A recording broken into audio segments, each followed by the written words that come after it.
In our money lead, the S&P 500 and NASDAQ closed at record highs today.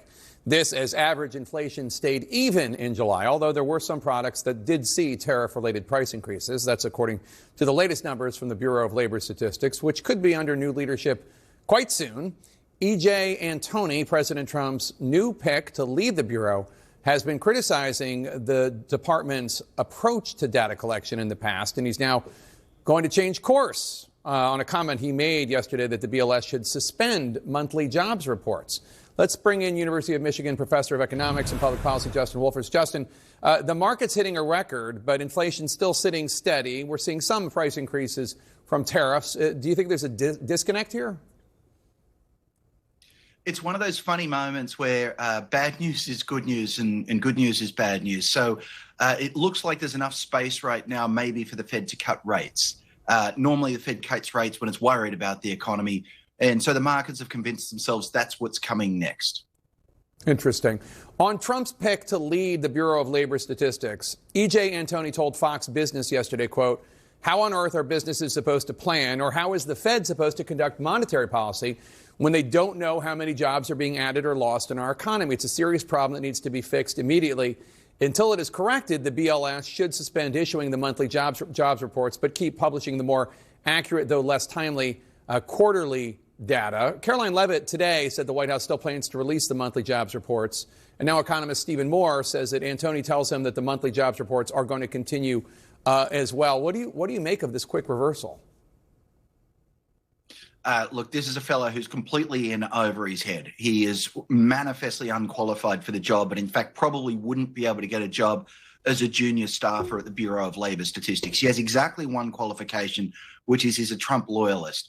The problem with that is that's going to lead you to do all sorts of things to hide data that are inconvenient. The one thing we need in a BLS commissioner is a commitment to truth. This guy's got no commitment to it, and talking about even contemplating the idea that we would stop publishing jobs numbers when the economy might be on the cusp of a recession.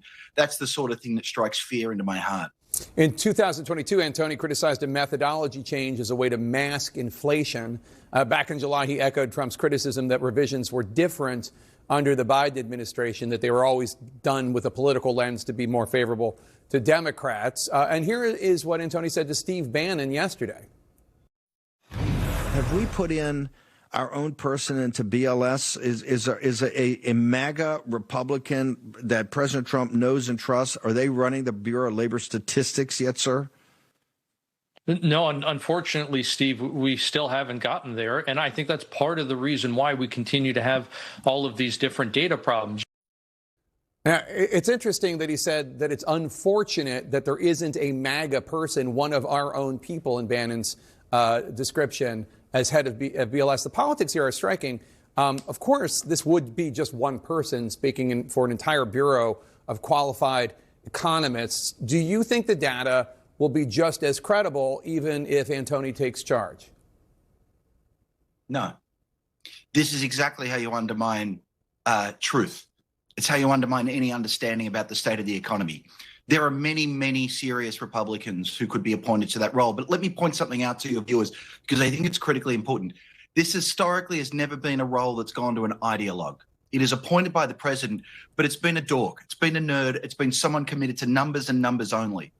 This is someone whose only qualifications are frequent misunderstandings and misrepresentations of data. Even if he were to change his stripes tomorrow, every time we see a number, we're going to wonder to ourselves, did he really change his stripes, or is he telling an ideologically tinged truth?